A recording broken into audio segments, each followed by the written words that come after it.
So here we are, the kind of the original board, original founding group, along with some others, obviously, that aren't here, but you guys have been at the very foundational points of what we were as a church. And for me, one of the great memories of when our church began wasn't necessarily our first church service, but was more our church formation process, when we sat down and Jerry, you just written a book about culture.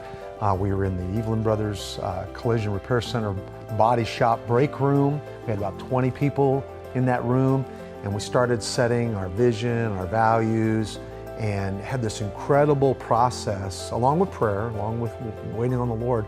What were your thoughts about kind of that, or what was kind of a unique moment for you, Jerry? Well, you know, I had been a part of those processes many times before in a business setting. And you know, what was amazing to me is how many similarities there were, but clearly the distinction between business and doing this for Christ or with Christ. But it was a very, very interesting process, and I couldn't have enjoyed it more than working with the team to come up with, you know, our clarity of our vision, our mission, and our strategies for the future in conjunction with the Lord. You know, one of the greatest faith moments in our church for me was our son had been divorced, had been married for quite some time, and that relationship ended. And we were hoping for a good mate for him, and of course we would love to have grandchildren near. My daughter met her husband here at Church of the Harvest, and he is Julia and Jerry's son. She was dating others and our son was dating others, but the kids would come to church occasionally to attend Mother's Day, Father's Day, Christmas, things like that. And in being a prayer warrior, we always prayed for our daughter. I always prayed for my daughter and her mate. So one Sunday, they were each not seeing others, and I said to Jeffrey, would you consider taking Amanda out? And he says, well, I might. And for years I had prayed in my prayer room for her mate, even as a little boy.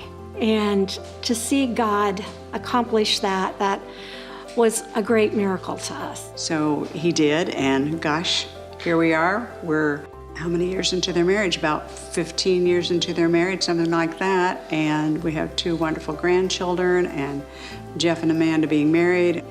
You know, it's just great. Such a great thing for trusting God to bring the right person into Jeffrey's life. Probably my greatest faith moment that I recall was in the early formation of the church, when we had discovered or located this facility, or the church here. It was smaller than the building, but we made a decision early on to make an offer to buy the church, and we had just formed, and we did, and you know, we hadn't taken an offering yet, so it was a significant leap of faith, I guess is the word. You know, I want to interject a little story, a real short story about Jerry.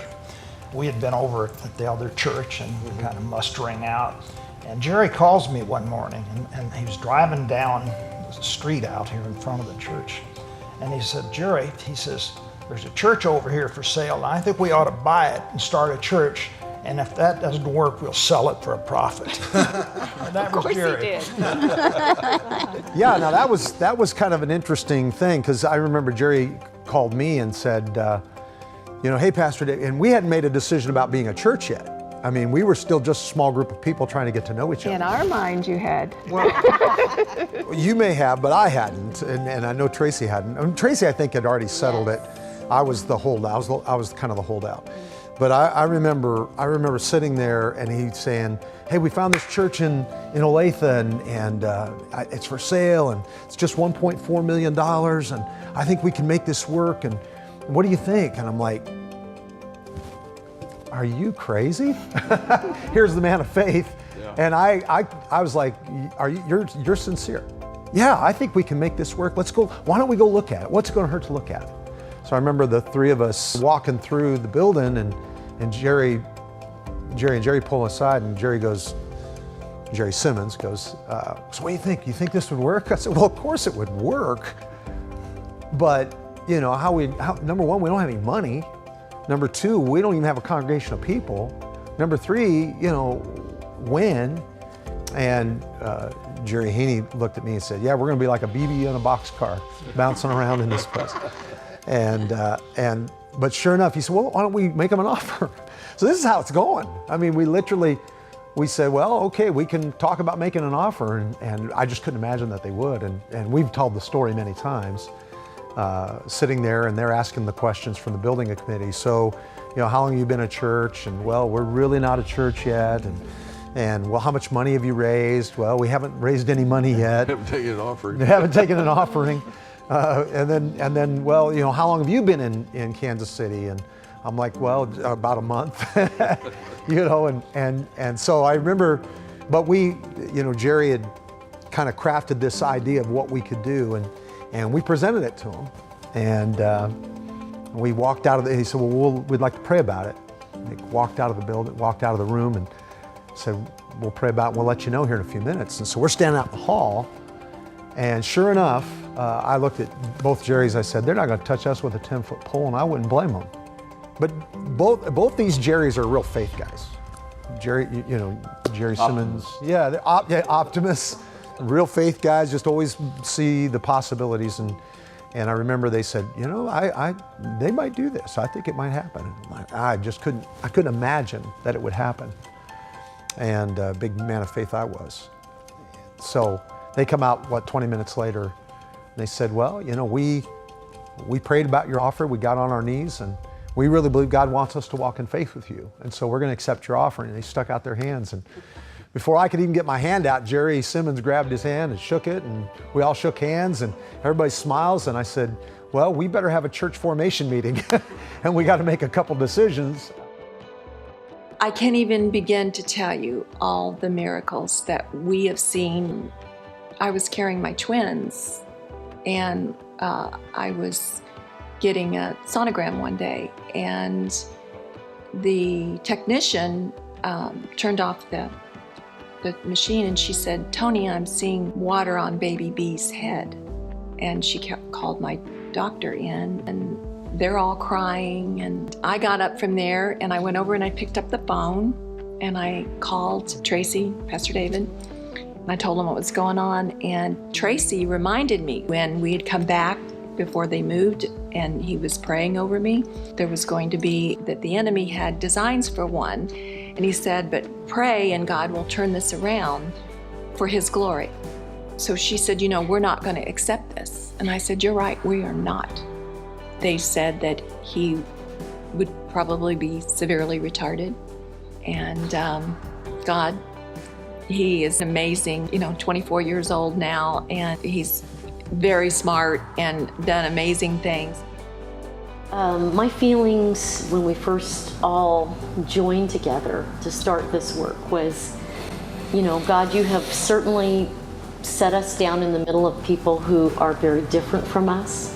But right away, I thought, there's such wisdom in this group, and there's such hunger in this group for the things of God, and such sincerity.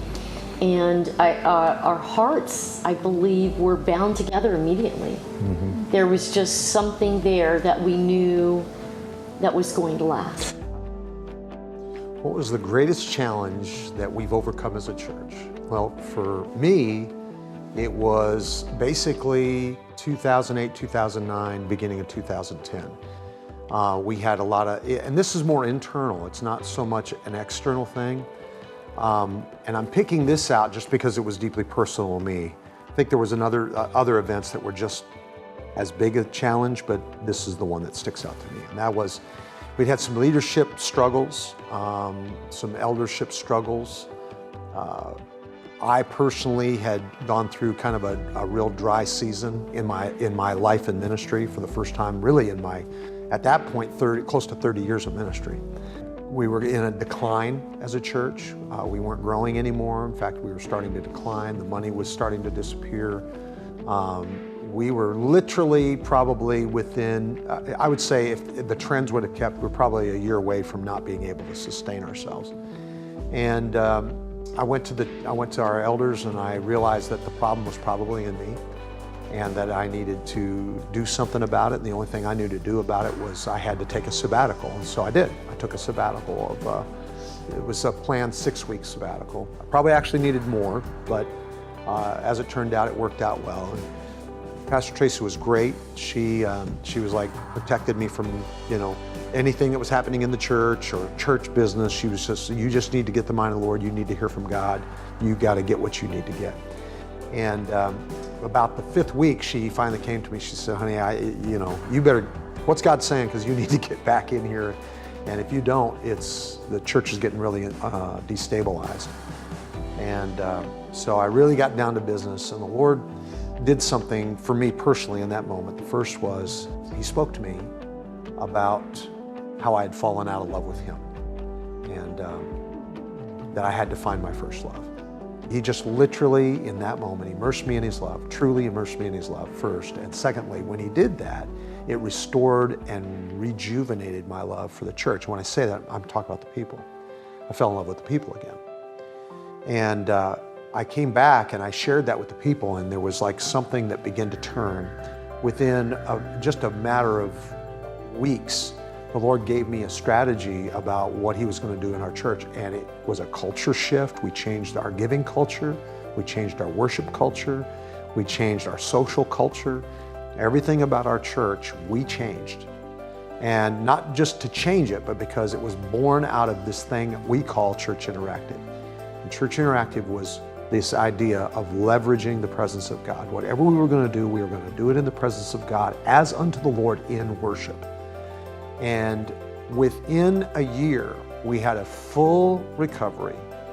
We saw our church begin to double, and we grew like we had never grown in our church's history. And there was literally a new revival. And that became the springboard for us building this new building, for campuses and church plants and all the other things that we were doing. It was all born out of this really crisis, personal and church crisis moment that God brought us through. So for me, that was the biggest challenge we've overcome. What is the greatest miracle I've ever seen in the history of our church? I would have to say would be the changing of lives. I've seen so many miracles in the history of our church. Physical miracles. We've seen people healed of AIDS and cancer and diabetes and broken bones, but what kind of price tag is there on a life and a life being changed? And there have been so many people that have come in wretched, just lost, hopeless, living in sin, and God has completely changed their lives, given them hope, and they've become a part of a family. They found a home. So I would have to say the greatest miracle that I've ever seen here at Church of the Harvest has been the changing of lives.